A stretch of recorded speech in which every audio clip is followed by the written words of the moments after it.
Mad মেমোরিজের আজকে 83 number এপিসোডে আমি জুয়েল আপনাকে আরও একবার স্বাগত জানাচ্ছি। আশা করি আপনি ভালো আছেন। আজকের ঘটনাটা ম্যাড মেমোরিজের সাথে শেয়ার করলো আমার বন্ধু মোহাম্মদ আব্দুল জলিল। ঘটনাটা ওর সাথে ঘটে যাওয়া একটা সত্যিকারের ঘটনা। আশা করি আপনাদের ভালোই লাগবে। আর ভালো লাগলে লাইক, কমেন্ট, শেয়ার আর সাবস্ক্রাইব করে পাশে থাকবেন। ধন্যবাদ বন্ধু জলিলকে আজকের এই ঘটনাটা ম্যাড মেমোরিজের সাথে শেয়ার করার জন্য। চাইলে আপনিও শেয়ার করতে পারেন আপনার জীবনে ঘটে যাওয়া যে কোনো স্মরণীয় ঘটনা, আর তা পাঠান madmemories@gmail.com বা ফেসবুক পেজে। আর শুনুন নতুন নতুন ঘটনা প্রতি শুক্রবার ঠিক রাত 9টায়। তাহলে চলুন আজকের ঘটনায়। আমাদের সাথে ঘটনাটা ঘটে 1997 দিকে। আমাদের গ্রামের বাড়ি লাকসামে। বাড়িতে থাকার মধ্যে তখন মা, বাবা আর আমি তখন গ্রামের স্কুলে ক্লাস 10-এ পড়তাম। গায়ের ভাষায় বলে গৃহস্থী পরিবার। বাবা ছিলেন কৃষক। জমি জমা যা ছিল নিজে কিছু লোকজন দিয়ে দেখাশোনা করতেন, আর বাকি জমি জমা বর্গা চাষে দিয়ে দিতেন। পাশাপাশি বাড়িতে গরু পালনও করতেন। আমাদের খামারে মোট 2 প্রকারের গরু ছিল।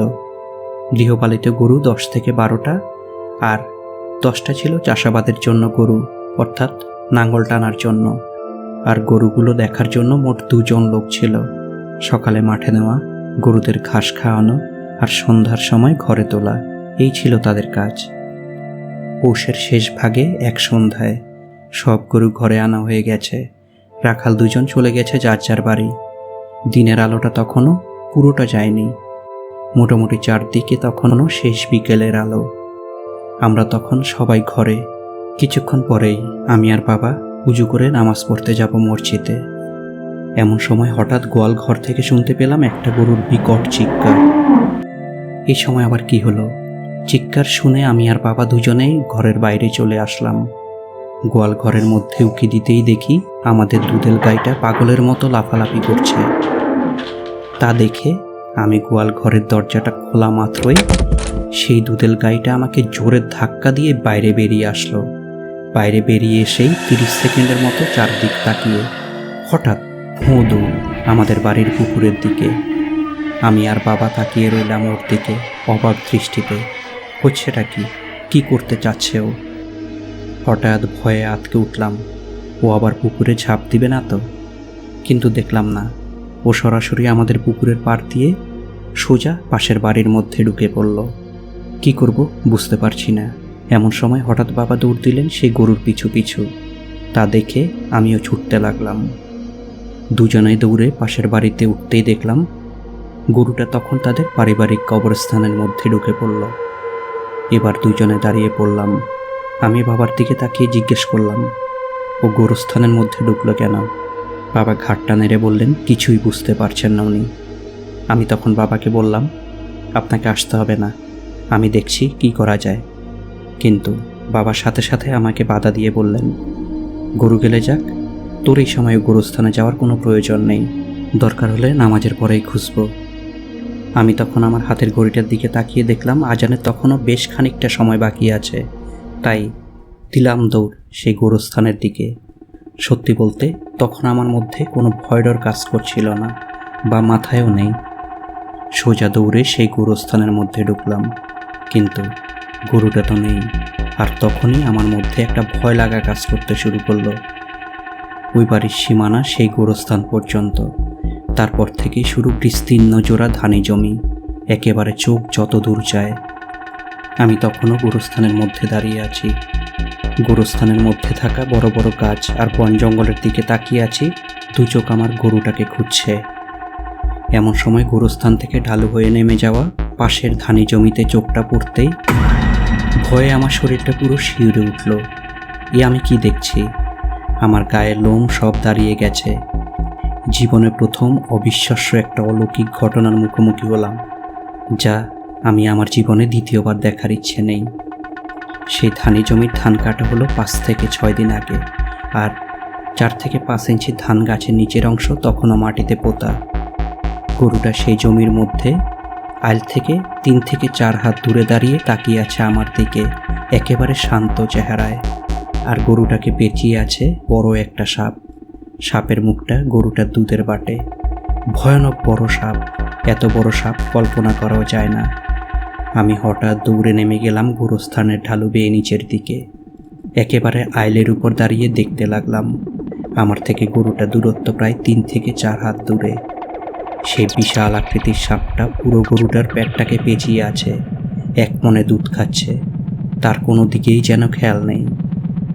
কিছু ধর্মীয় ব্যাপার আমার জানা ছিল, যেমন কোন সময় কোন সূরা পড়তে হয়। এছাড়া এই সাপটা কে তাও আমি আঁচ করতে পারছি।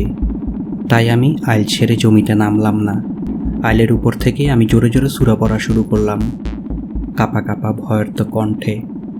এমন সময় হঠাৎ নিজের কাছেই মনে হলো যেন আমি সূরার কিছু কিছু জায়গায় ভুল করছি। আর তখনই খেয়াল করলাম সাপটা আমার দিকে তার বিশাল ফনা তুলে তাকালো। তারপরে শুরু হলো শ্বাসরুদ্ধকর ভয়ানক আরেক ঘটনা। দেখলাম গরুটা আস্তে আস্তে ক্ষেতের মধ্যে ডেবে যাচ্ছে। তাজ্জব হয়ে তাকিয়ে রইলাম, এই আমি কি দেখছি আমার সামনে। ধানি জমি তো এত নরম না যে ওখানে কিছু ডেবে যাবে। গরুটা মাটির মধ্যে ডেবে যেতে যেতে তার পেটটা গিয়ে মাটিতে ঠেকলো। সাপটা তবুও দুধ ছাড়ছে না, এক মনে খেয়ে যাচ্ছে। বুঝলাম এখনই কিছু করতে না পারলে আমাদের গাভীটা মারা পড়বে। ভীষণ ভয় লাগছে, কি করব বুঝতে পারছি না। পিছনে তাকালাম বাবা আসলেন কিনা, কিন্তু না, বাবা তখনও আসেননি। এক দৌড়ে গোরস্থানের উপর উঠেই বাবাকে দেখলাম, উনি তখনও বেশ খানিকটা দূরে। আর বাবা আসতে আসতে হয়তো গাভীটাই মারা যাবে। এমন সময় খেয়াল করলাম গাভীটার চোখ দিয়ে অঝরে পানি পড়ছে। আমার দিকে করুণভাবে তাকিয়ে আছে, একটুকু শব্দ নেই ওর মুখ থেকে। ওর পেটের অর্ধেকটারও কম মাটির উপর, আর বাকিটা মাটির নিচে ডেবে গেছে। বুঝলাম ওর সময় শেষ। আমার দিকে তাকিয়ে আর কোনো লাভ নেই, আমারও বা কী করার আছে। হঠাৎ ইচ্ছে হলো এবার গিয়ে সাপটাকে আক্রমণ করি, কিন্তু আশেপাশে তেমন কিছুই নেই যে ওর সাথে লড়ব। এছাড়া সত্যি বলতে ওর সাথে লড়া মানুষের শক্তি নেই। হঠাৎ মনে পড়ল একটা সূরা, আর তা যদি এক নিঃশ্বাসে শেষ করতে পারি তাহলে হয়তো কাজ হবে। কিন্তু আমি জানি আমার পক্ষে তা সম্ভব না। তারপরেও এত কষ্ট করে পেলে পুষে বড় করা আমাদের পোষা প্রাণী, এই বোবা প্রাণীকে কিভাবে নিজের চোখের সামনে মরতে দেখি। তারপর আবারও সেই আইলের উপর গিয়ে খোদাকে স্মরণ করে শুরু করলাম সেই সূরা পাঠ। কাজ হলে হলো, না হলে কি আর করা, চেষ্টা তো করলাম। ভোরের মধ্যে এক নিঃশ্বাসেই সূরাটা শেষ করলাম। তারপর পায়ের স্যান্ডেল খুলে সেই জমিতে 2টো বাড়ি দিলাম। তারপরে দেখি গরুটা নড়াচড়া শুরু করলো, শরীরটা ছেড়ে পাগুলোকে মাটি থেকে বের করে নিয়ে আসলো বাইরে। এরই মধ্যেই দূর থেকে শুনতে পেলাম আজানের ধ্বনি। তারপর গাভীটিকে নিয়ে সেই গোরস্থানের নিচ দিয়ে ঘুরে অন্য প্রতিবেশীর বাড়িতে উঠে তারপরে বাসায় গেলাম। সেই গোরস্থানের উপর দিয়ে যাওয়ার আর সাহস হলো না। ধন্যবাদ বন্ধু জলিলকে আজকের এই ঘটনাটা আমাদের সাথে শেয়ার করার জন্য। আর আপনাদের কেমন লাগলো তা কমেন্টসে জানান। ভালো লাগলে লাইক আর শেয়ার করে দিন। সময়টা ভালো কাটুক আপনার, সুন্দর হোক আজও আগামী। শেষ করছি আজকের এপিসোড। ভালো থাকুন, সুস্থ থাকুন। ধন্যবাদ।